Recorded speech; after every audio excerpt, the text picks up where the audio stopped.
semuanya. Perkenalkan, kita semua dari kelompok Markus Sejarah Pemikiran. Nah, hari ini kelompok kita bakalan membahas mengenai gimana sih pandangan agama-agama mengenai kremasi dan penguburan sendiri. Nah, mungkin boleh di next slide dulu, Kak Marcella.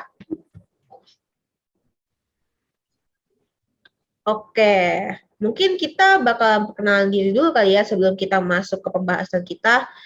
Nama aku Jessica, mungkin boleh kakak-kakak yang lain? Aku Desa Madi Purnama Natasha Dewi. Hai semuanya, nama aku Marcella. Hai semuanya, nama aku Zulfa Aulia Putri. Nah, oke deh. Jadi kita semua di sini di kelompok Markus nih. Mungkin boleh di next slide, Kak. Nah, mungkin sebelum kita masuk ke lebih spesifik lagi mengenai bagaimana pandangan setiap agama-agama, kita harus tahu dulu nih, apa itu kremasi dan penguburan. Mungkin kalau penguburan kita semua sudah familiar ya. Kalau misalnya ada orang yang meninggal, biasanya kan orang tersebut akan dikubur. Tapi juga ada metode lainnya yaitu kremasi. Nah, kremasi itu apa sih? Kremasi itu adalah praktik penghilangan jenazah manusia setelah meninggal dengan cara membakarnya. Kayak boleh di next slide, Kak. Nah, jadi apa yang kita akan dibahas hari ini itu adalah yang pertama, apakah alasan mendasar agama-agama yang berbeda-beda dalam memilih kremasi atau penguburan? Boleh di next slide, Pak. Nah, kita akan masuk ke agama-agama sekarang, sudah spesifiknya. Mungkin boleh dijelaskan oleh Kak Marcella? Oke, thank you Kak Jessica. Pertama-tama, saya akan menjelaskan yang terkait agama Buddha. Jadi, agama Buddha itu tidak menetapkan upacara kematian atau penguburan secara universal, melainkan umat Buddha hanya mengikuti ritual tradisi umum di negara tempat mereka tinggal atau sesuai dengan adat mereka masing-masing. Umat Buddha juga memiliki upacara kematian yang lain, diantaranya kremasi dan penguburan air. Terdapat salah satu ritual kematian Buddha yang paling terkenal, namanya pemakaman langit Tibet. Ritual ini dilakukan dengan menempatkan jenazah di gunung dan jenazah itu dimakan oleh burung nasar. Ritual ini memiliki kepercayaan bahwa jika burung nasar itu cepat datang, hal ini diartikan bahwa almarhum telah maju secara spiritual dan memiliki jalan yang mudah. Dengan memberikan amal Dhamma Buddha, yaitu metta atau cinta kasih dan karuna atau belas kasih, juga dapat membantu almarhum mencapai nibbana. Ritual lain umat Buddha Tibet yaitu membaca Bardo Todol atau buku orang mati Tibet. Ritual ini merupakan bentuk dari pengajaran dengan mendoakan almarhum agar mereka dapat menerima dan beradaptasi kematian mereka, serta mencapai keadaan di mana orang tersebut berada di antara mencapai nibbana atau reinkarnasi. Untuk selanjutnya akan dijelaskan oleh Kak Natasha. Sekarang saya akan menjelaskan mengenai penguburan atau kremasi dalam agama Hindu. Agama Hindu di Indonesia khususnya, seseorang yang telah meninggal akan diwajibkan untuk dikremasi, sesuai yang telah tercantum dalam kitab suci kuno agama Hindu, yaitu kitab suci Weda. Dalam sebuah ritual yang ada pada Weda, api sering dikaitkan dengan dewa api, yaitu dewa Agni. Sehingga diasumsikan bahwa dengan melakukan kremasi, maka secara tidak langsung akan memindahkan badan halus dari alam fana ke alam dewa, atau disebut dengan penyucian. Adapun pengecualian untuk anak-anak yang masih di usia yang sangat kecil. Umumnya mereka tidak perlu melakukan penyucian dalam api. Tetapi budaya yang ada di Indonesia ini cukup berbeda dengan budaya Hindu yang ada di Inggris, di mana setiap orang yang telah meninggal menggunakan krematorium lokal. Tradisi tersebut yaitu setiap putra tertua dari almarhum harus menjadi orang terakhir untuk menyentuh peti mati. Lalu akan dilakukan kremasi. Idealnya, jenazah yang sudah dikremasi, abu dari jenazah tersebut dibuang atau ditaruh di Sungai Gangga yang bertempatkan di India. Tetapi karena semua sungai dan laut yang ada di dunia ini bermuara yang sama, maka sungai atau laut dimanapun dapat diterima. Selanjutnya akan dijelaskan oleh teman saya.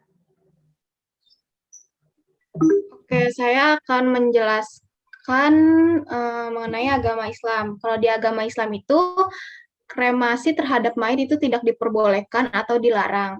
Para ulama agama Islam juga telah menjelaskan bahwa menguburkan jenazah itu hukumnya fardu kifayah atau wajib.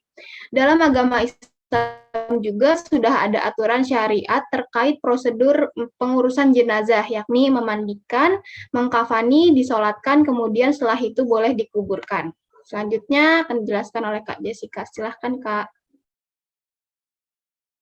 Baik, terima kasih Kak Julfa. Nah, sekarang aku akan menjelaskan mengenai agama Kristen dan Katolik. Nah, bagaimana pandangan Kristen sendiri dalam membebaskan umatnya dalam memilih penguburan atau kremasi. Nah, kalau untuk gereja-gereja Protestan sendiri itu cenderung menekankan perbedaan antara jiwa dan tubuh manusia. Jadi ada sedikit anggapan kalau misalnya jiwa itu akan masuk ke surga, sementara tubuh seorang manusia itu tidak terlalu penting. Jadi untuk agama Kristen sendiri mereka lebih fleksibel mungkin ya bahasanya. Mereka lebih membebaskan umatnya untuk memilih apakah mereka ingin melakukan kremasi atau penguburan, karena tidak ada masalah di antara keduanya.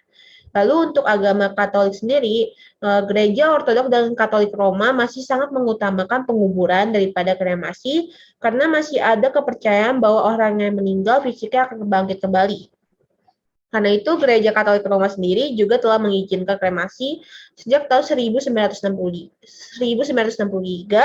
selama hal itu tidak bertolak belakang dengan kepercayaan mereka, yaitu atas kebangkitan kembali fisik orang yang telah meninggal. Maka karena alasan tersebut, di tahun 2016, Vatikan melarang penyebaran abu kremasi atau penyimpan abu kremasi di tempat yang dianggap tidak suci. Nah, mungkin boleh next, Kak.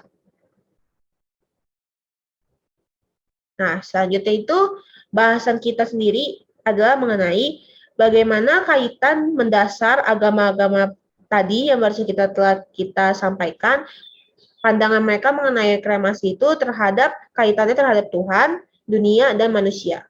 Boleh di next, Kak. Oke, akan dilanjutkan oleh Kak Marcella. Baik, terima kasih Kak Jessica. Saya akan menjelaskan kaitannya dengan agama Buddha sendiri. Agama Buddha tidak mewajibkan kremasi sebagai kewajiban dalam pemakaman jenazah. Sebetulnya memang pada sejarah agama Buddha itu, Buddha Siddhartha Gautama meminta muridnya untuk melakukan kremasi kepadanya setelah beliau mencapai parinibbana. Sebagian besar orang awam memandang bahwa kremasi merupakan ritual pemakaman wajib bagi agama Buddha. Tetapi pada faktanya umat Buddha bebas memilih untuk melakukan pemakaman antara kremasi atau penguburan. Dikarenakan Buddha mengajarkan bahwa manusia akan mengalami reinkarnasi atau mencapai nibbana sesuai dengan karma yang diperbuat, maka ritual kematian kremasi atau penguburan tidak berpengaruh kepada jiwa orang tersebut. Justru yang mempengaruhi adalah karma yang diperbuat dari orang tersebut dan doa yang diberikan dari keluarga, teman, atau orang sekitarnya. Selanjutnya akan dijelaskan oleh Kak Natasha. Selanjutnya dalam agama Hindu sendiri, kremasi merupakan aktivitas yang diwajibkan untuk seseorang yang telah meninggal. Karena hal tersebut dikaitkan dengan dewa api, yaitu dewa Agni, sebagai penyucian sehingga memudahkan tubuh dari seseorang tersebut mencapai moksa atau kehidupan abadi. Tetapi setiap individu memiliki karmanya sendiri, sehingga seseorang yang belum mencapai moksa harus menyelesaikan dosa dan bereinkarnasi untuk menyelesaikan dosa tersebut, hingga akhirnya mencapai moksa atau kehidupan abadi dan menyatu dengan Brahman. Selanjutnya akan dijelaskan oleh teman saya, Zulfa. Oke, kalau di dalam agama Islam sendiri, agama ini mengajarkan bahwa tubuh jenazah akan berada dalam peti mati atau dalam kubur hingga datangnya hari kebangkitan manusia dari kuburnya pada kiamat kelak. Di dalam alam kubur tersebut terdapat malaikat yang akan mempertanyakan kehidupan dan kekuatan iman manusia tersebut di dunia. Maka dari itu, dalam agama Islam tidak ada istilah kremasi. Manusia yang sudah meninggal harus segera dimandikan dan disolatkan secepat mungkin setelah kematian dan setelah itu dikuburkan. Silahkan Kak Jessica.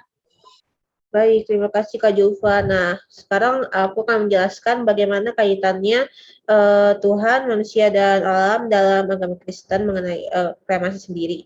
Nah, untuk di agama Kristen sendiri, mereka percaya bahwa jiwa manusia itu akan dituntun ke surga oleh Yesus Kristus, jadi manusia tidak akan lahir kembali ke dunia. Jadi tubuh manusia juga akan ditinggal di alam sehingga tidak masalah bila seseorang yang meninggal itu dikremasi. Lalu untuk agama Katolik sendiri sebenarnya tidak terlalu berbeda dengan pandangan agama Kristen. Agama Katolik tidak melarang proses kremasi terhadap umatnya yang telah meninggal.